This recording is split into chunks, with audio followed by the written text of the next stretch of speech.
right, welcome to Strictly Ball Business episode 21. We're here to talk about some fun topics in the league. Breaking it down, what we're going to talk about is Ja Morant, the awesome season that he's having, seeing if he can continue it into possibly his first All-Star selection. We're also going to break down the 5 best young cores in the NBA. We'll rank them 5 to 1. And then we'll also get into a little bit about this Deron Williams and Frank Gore fight and why the hell that's a thing. A lot of confusion right now around that one. So right off the bat with Ja Morant, one of the best young point guards in the league, having an amazing season at the crisp age of 22. And man, he's looking awesome doing it after they took out some of his best teammates last year with Jonas Valanciunas and, and Grayson Allen, and decided to get younger, bringing in a guy like Zaire Williams. And, he's just like, hey, it doesn't matter who you have around me because I am Ja Morant. Yeah. Oh, yeah. He's doing great. He's in the I forgot where he was falling in the early MVP voting. I think he was top 10. I know he was in our mentions for early MVP top 3. So he's looking amazing. Part of that. No. Go ahead. I was gonna say 26 points on almost 50% shooting. Like, it's kind of tough to see that he was gonna jump that high up in efficiency. Obviously, only 14 games so far, but wow, you gotta love what you see.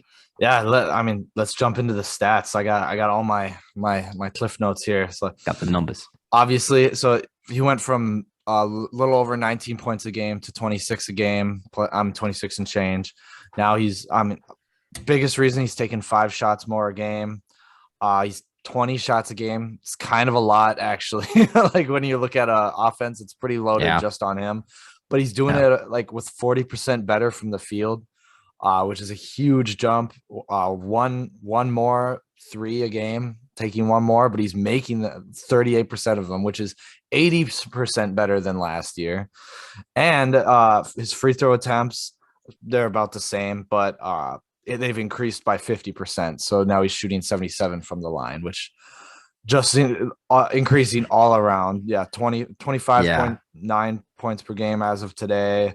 Assists are about the same at what was this? I think it was like close to 7, and then 7.3 rebounds, up from 6.4 last year.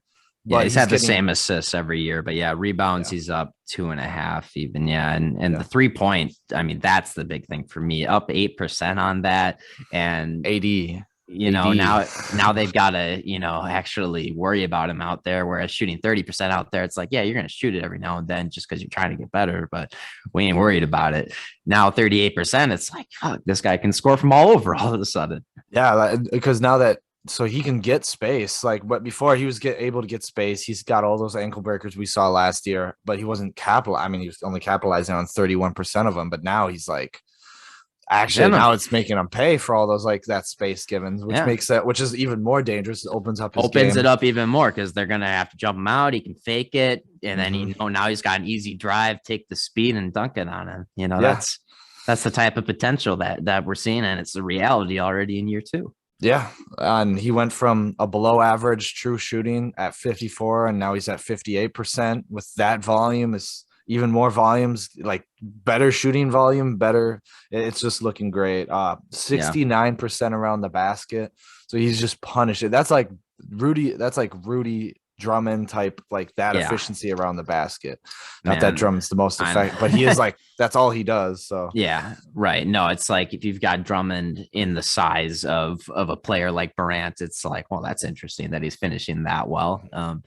No, it's definitely a good thing to take from it, and it's just crazy for me because I figured he'd take a step up. And I knew he was one of the best young point guards in the league, but I didn't see him taking this big of a leap. I'll be the first to admit I was wrong on that. I did not think he was going to be this awesome. And he's already making people question, and it's also, an effect of what's going on with Zion himself. But people already question if he should have just gone number 1. Yeah, that's what I was thinking when I was going through this, even when we did our Grizzlies rebuild. When we talked about our Grizzlies young core, injuries plays a massive part. Skill is set aside. It doesn't matter how good you are if you're not going to play. I mean, look at Kawhi. Like, look at the Yep. effect Klay Thompson. Klay Thompson is obviously really good, but this team has been the last 2 years. The Golden State Warriors were just holding back, because their second best player was injured. So, like, I would Yep. definitely, if I was a GM in this league, I would have taken Ja Morant first. Like that, like he would have been my first pick. Yeah. That's no question for me because all the injuries Zion has dealt with. Maybe in 5 years, Zion will go injury Yeah. free and it'll change my mind. But as of right Right. now, I'm looking at this and I'm like, Ja Morant all the way. And even what he's Yeah. been able to do, like with his team, they're up there. They're competing for a play-in spot. Yeah. Ultimately, Obviously, like we're hindsight's 2020 on this, but we also knew that there was a possibility that Zion was gonna, be too heavy for the NBA. Like that was not a secret. And he did have an injury scare in college as well. And they had to be really cautious about it because he's so heavy. And it's like, well, we really gotta be careful with him. And now all of a sudden, his first year and is now his second year in the league, he's already being managed with his load management more than anyone else in the league. And now he's got an injury that they continue to just keep pushing under the wraps because they just want to sell tickets. And it's like, man, if you had Ja Morant, they'd be selling tickets, no problem, because that yeah, dude's a dunking master. He's he fun to would watch. he would look And really nice next to Bi too. it look, Actually, yeah, it'd be a good fit. And it's like obviously on draft night, it was just like, oh, we gotta go after Zion. He's the most polarizing guy, but it's like, oh man, who's been more exciting in the NBA? yeah, and honestly, like Jaren Jackson Jr., like aside, he would be a decent fit next to Zion. He's very perimeter type, big guy, shoots a lot of threes. He's not that great at rebounding, but he's good defense. Kind of like a young Miles Turner, but off to a better start. But we'll get into that later. But my last thing with Ja is like, I have two last things actually. So like, because it's not just like all the 3-point shots, how he diversified his game. Like his floaters are just going in now from 3 to 10 feet. Most of the shots from 3 to 10 aren't just mid-range pull up. Most of them are floaters. He'll drop about 3 or 4 a game, and he's shooting 47% on from 3 to 10. Like that's really nice efficiency. Like if you're shooting 40% from mid-range, that's fine. That's like passable, but 47% off just 3 to 10, that's awesome.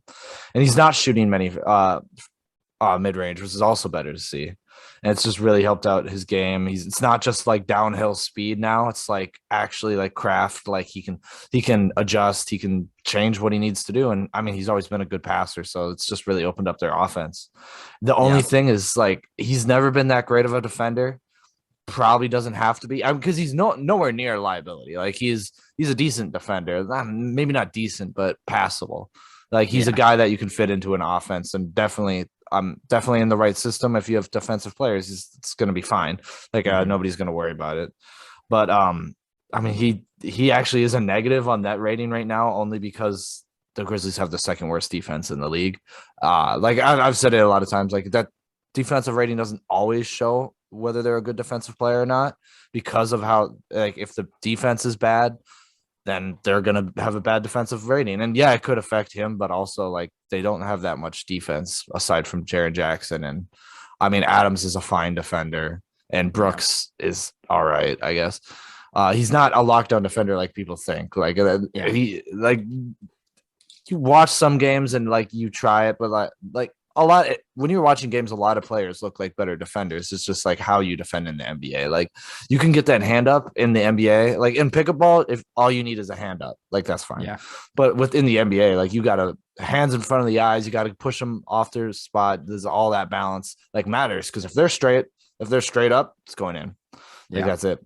So great. Like to see I'd like to see who they get for his help. I don't think it's Jaren Jackson as the number 2 on a team.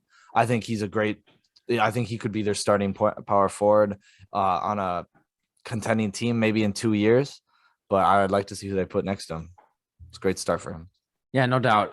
It's looking like a solid squad here that we'll dive into in our next segment. A little teaser there. But Ja Morant was I think I mentioned earlier on this podcast, I said he was a second-year player. I stand corrected. He's third year. I don't know why I said second year, but doing fantastic here in his third season.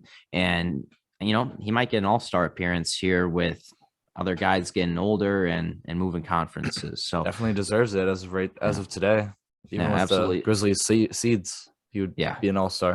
I don't Yeah, know no about doubt. starter. I think it's Yeah. pretty Depends on the tight. votes, though. That depends on the votes. Yeah. And he is a fan favorite, so that's always a possibility. Yeah, I mean, I guess like But who would obviously, be there's behind Steph would get that starting spot, but who would be the next Luca would guard? probably start Luca. too. Yeah, Luca would probably get And it over then him. yeah, it's like if there's only two guards, it's probably those guys. Yeah. Yeah, that's pretty safe. Pretty safe to lock that in. Yeah. But we love Ja. He's having a great season. We'll see it continue. Moving on to our next segment, we're talking about the 5 best young cores in the NBA. And we're going to start off from number 5. We've got the Sacramento Kings. They are a fun squad here. We just saw them lose, however, last night to the Timberwolves. And we think a big reason why they're being held back right now is their coaching with Luke Walton. So once that's out, I think you'll really see this young core even flourish more because Tyrese Halliburton is a fun young guard who knows what he's doing on offense, can get a deep three. De'Aaron Fox is one of the fastest players in the league and can get mid-range buckets pretty much whenever he wants.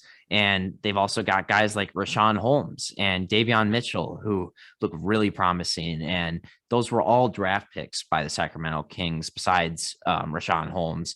And it's been pretty rare, I feel like, for Kings to be hitting on draft picks this often. So lots to be excited about. And, it might pay off in a playoff experience here soon. Yeah, I hope so. I mean, it's a team like at this point, like I'd love to see them succeed. I mean, all those players, they're not like fan killers. Like when they succeed, you're like, oh yeah. You're not like, oh well, here they go. Like they're not a villain yet. So they're like up and coming. They're the rootable underdog. So I love De'Aaron Fox. I've said he's one of the most underrated, if not the most underrated player in the NBA. Yeah. Like you said, Mitchell, Halliburton. I think Mitchell and Halliburton, they both have things, obviously a lot more out of Mitchell that we need to see. Halliburton, I just want to see him be more aggressive, man. Like he's very much a pass first guy right now. And I'd like to see him just say, fuck it and just go out and be like, all right, screw like running and like trying to get everyone their touches. Like sometimes you just got to go out and score. And like, we know he's capable of it. He just I need to see more aggression out of him. He's a nice defender, which is super like complimentary next to De'Aaron Fox, who isn't the best defender. Obviously Davion Mitchell, that's like his high point right now is he's just a lockdown guy.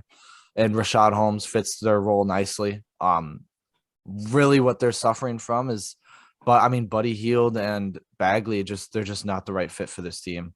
And I like to see them go out and find different pieces for them. So especially like Marvin Bagley, he's not a complete waste of time. It's just he just doesn't fit on this team anymore. So I'd like to see him find a place to play. Yeah. He's not really worth giving minutes to on this roster anymore. Outside of a bench role. And if that's the case, it's like, yeah, might as well give him a new situation because you spent such a high draft pick on him. At some point he's just going to walk. So you might as well get something for him in return. Oh yeah, for sure. But that's the only thing holding this team, this young core back for me is just the waste of talent or just the not right fit. Not saying, don't get me wrong, Marvin Bagley is not the biggest prospect ever, but certainly there's some potential that can be pulled out of him because he showed flashes of it. We've seen parts of it. Sure. It's just, he just needs a different situation, a right fit. He wasn't around. It's not the best shooting team or defense team, which he's not excel at. So. Yeah. Regardless, looking at the positives with this Kings team, lots of talent at the guard position and, lots of speed here. And I think they've got a good potential to get over the top if they can just get a defensive minded coach possibly, or just a coach who knows what they're doing. So moving on to number 4 on our list. We've got the Orlando Magic, who've got a couple of young, exciting players. Cole Anthony is just absolutely showing out this year, which obviously he was good last year as a rookie, but this is just another level, just taking a step up that we didn't expect him to. And they've got other guys that are still on the way back from injury, but spent a high draft pick on Jalen Suggs this year and another high draft pick on Franz Wagner. And he's been awesome. So yeah, lots to be excited about with this young team.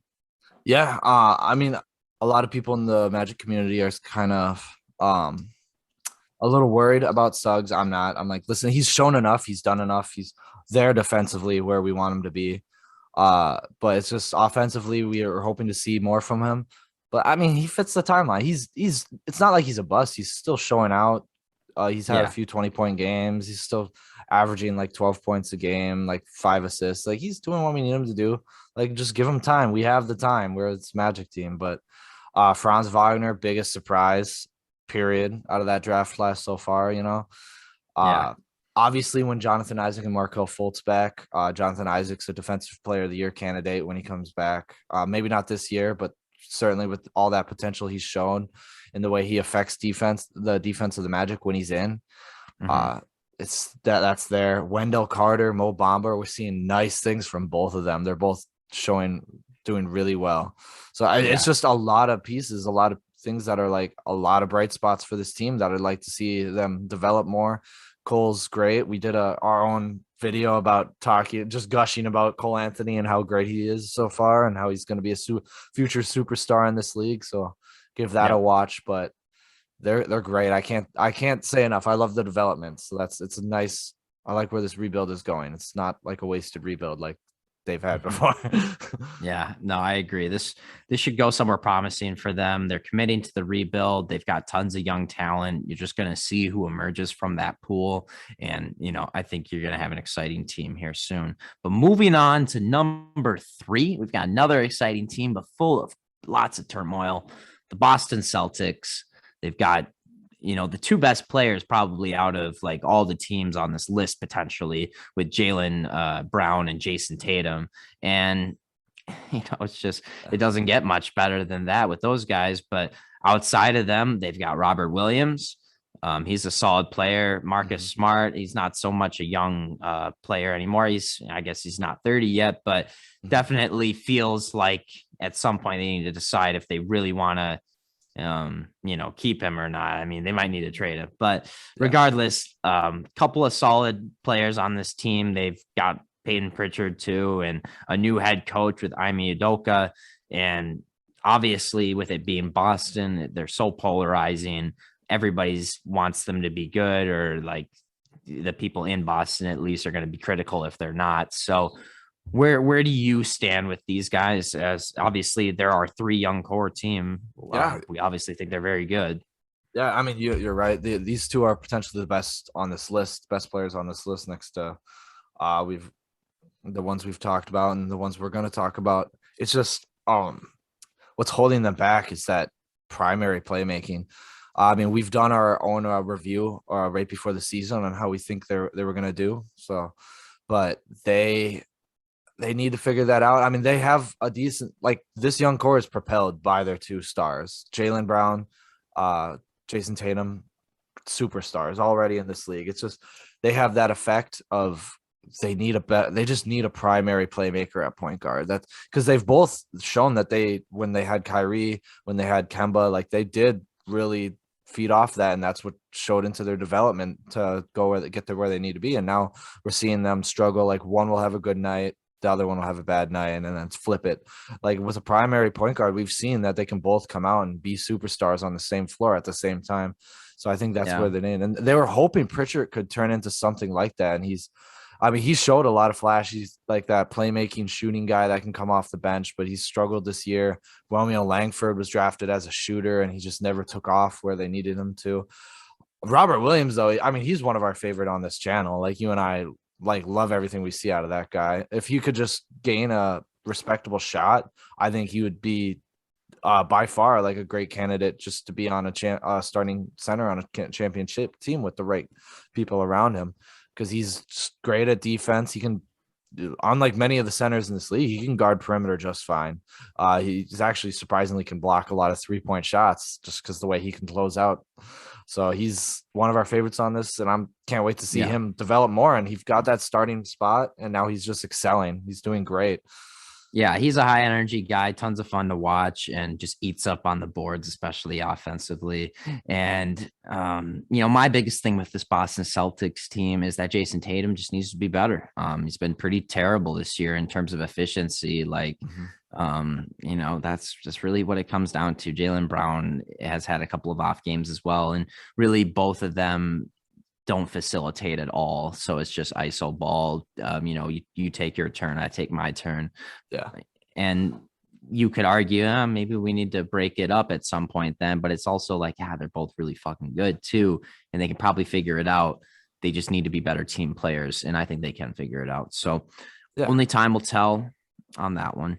Yeah, they've shown that they can figure it out because they've had point guards that have taken them pretty far in the playoffs. It's just not good enough around them. And I think they have the team. They just need that point guard. I don't think that means trading Marcus Smart, but if you have to trade Marcus Smart to get that point guard, Probably I think do. that's not the worst thing because he's not it. However, he brings a lot of veteran defense, and he's a good playmaker as it stands, but um he's just not the playmaker for them. He's not that veteran point guard that they need, like a Kyle Lowry or Yeah. I don't know. I mean, everyone could say Or Kyle even like Lowry a all the Mike time. Mike Like Conley Conley. would be great. Yeah. Yeah, no doubt. But let's get to our next one. Number 2, we have the Memphis Grizzlies. We just talked a bit about their best player in Ja Morant, obviously with 26 points per game, shooting 38% from three. This guy's awesome. They've also got Jaren Jackson Jr., who can shoot a nice three ball and plays good defense. They've got Desmond Bane, who stepped up this year as a starter and looks really solid, shooting, I think still around 40% from three. Mhm. And moving forward, this is a team that's only going to get better. Zaire Williams is a project, and he might be a project that turns into a big blooming flower for them. You never know. This team could be full of excitement in the next few years, and maybe even make it to an NBA Finals, say 3-4 years from now. Yeah. I mean, what the thing about them is that not only do they have players that are great now, like Jaren Jackson Jr. he's good now. We know he can be better. I don't know if he can be like a superstar type, but the defense he plays, the shooting ball, I mean, that's just fine. Ja Morant's there. He's here. He's arrived. He's top, playing like a top 3 point guard in the league. Then of course we have Dylan Brooks, who's a great wing scorer. We have Desmond Bane, great wing shooter. Even Kyle Anderson, he's been fine. I think he's like 26, 27, 25. But he's still, he can come out and he can give you a 20 in a night, play adequate defense.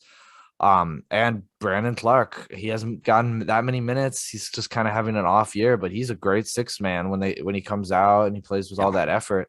He's awesome. And good defense too. Great from him. So you have all this talent from like wings to guards. It's just they might be now they're in that position of the rebuild that they've developed all these guys where they have to find another star, and some of these guys could like benefit from a new place, like Kyle Anderson and Dylan Brooks, maybe even Brandon Clark. If he keeps to have these struggles, maybe he'll benefit with a different place. And I think Grizzlies know that they're definitely buyers going forward. Yeah, no, they're definitely buyers. I mean, they can potentially add a star to this team that's more established than some of the young talent. I think that's going to be really great for them. If one can become available at some point. So we'll see what happens there. But regardless, what they got them to the playoffs last year, and it might do it again this year with even less talent potentially on paper. Because Valanciunas was great for them last year, at least offensively, and he would have been still really good for them this year. But they wanted to get younger and not lock him up. And they're definitely feeling that without a star center. I'd like to see them go out and get a star center or better, or just some elite defenders to toss around, some 3-and-D guys. I think that's really what they need to bring into this team is defense and just a really nice big. I mean, Jaren Jackson's good, but he's just not good at rebounding. And I don't think that's nice for them going forward. You need to have a nice rebounder in there. Got to gobble up them boards. Yeah, no doubt. Well, let's get to our number 1 team here, full of guys who are gobbling up boards with the Cleveland Cavaliers. They are awesome. Unfortunately, Evan Mobley is injured for a couple weeks now, but he has been the best rookie possibly this year. He's been awesome. And then Jarrett Allen has been great.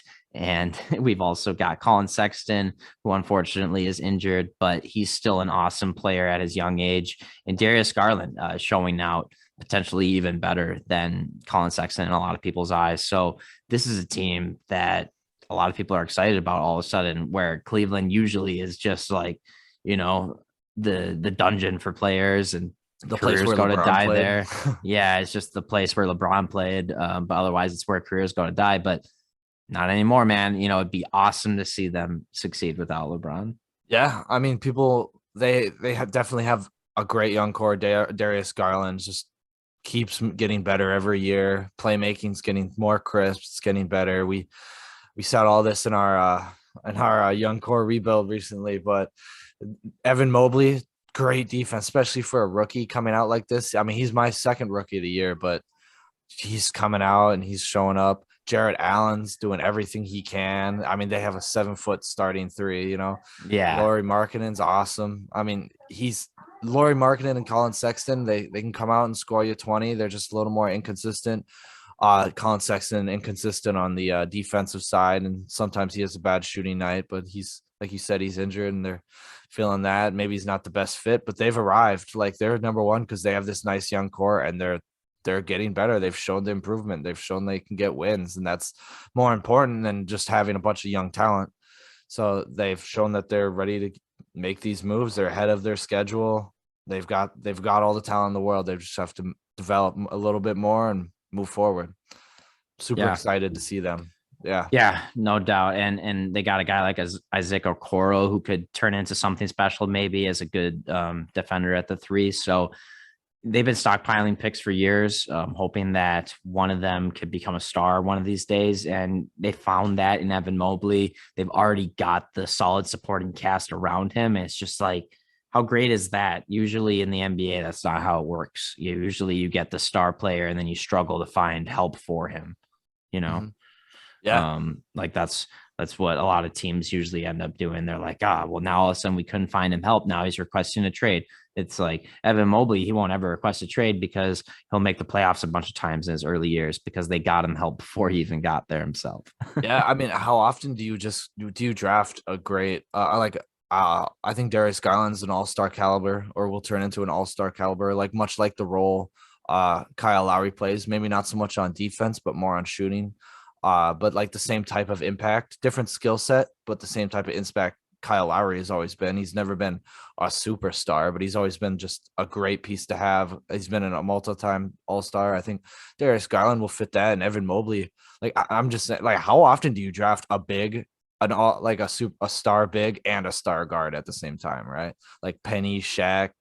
Like that was the last. Yeah, I mean, that's ideal. I mean, that's what you're looking for. yeah, And, these are a couple of guys that they can pair up for their whole careers, hopefully. yeah, yeah. I hope they like each other because they're gonna play a long time together. That's true. Well, that's exciting. 5 young cores, best young cores in the NBA.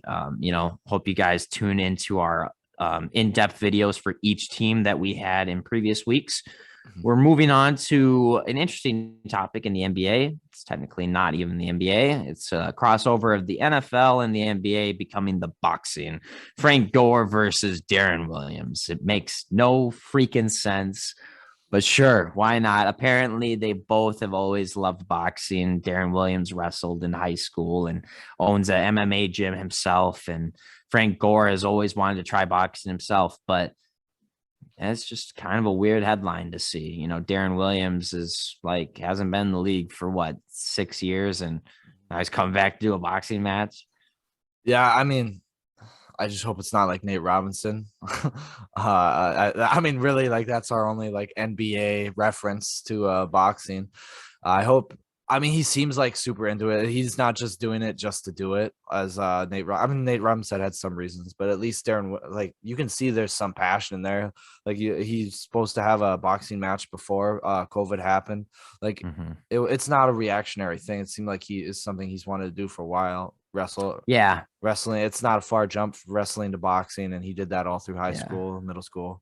Yeah, it felt weirder for me as an NFL fan because Frank Gore just spent like at least 13 seasons in the NFL. Obviously, he had multiple torn ACLs in his over his life, and his legs are probably destroyed from just all the running he's done, and he's probably had many concussions, and people thought he might even play this year in the NFL, and then all of a sudden he's just like, you know what?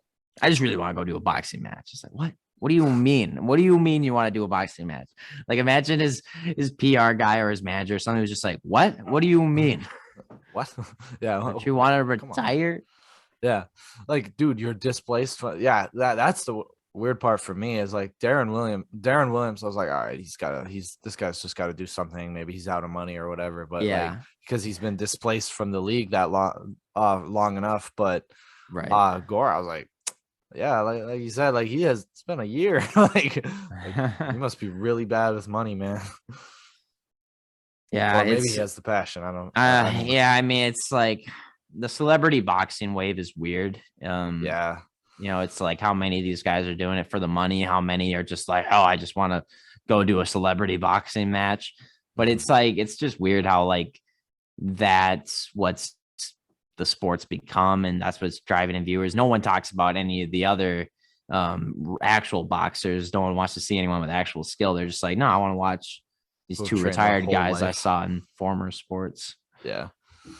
Yeah. I'm not with the celebrity boxing. I'm like, if when I watch boxers, I like to see boxers, guys who've trained their whole life, who've worked their way up, have matches, Yeah. not just like No, Jake Paul fighting yeah, people because who aren't boxers. we all know that shit's staged. Like, Yeah.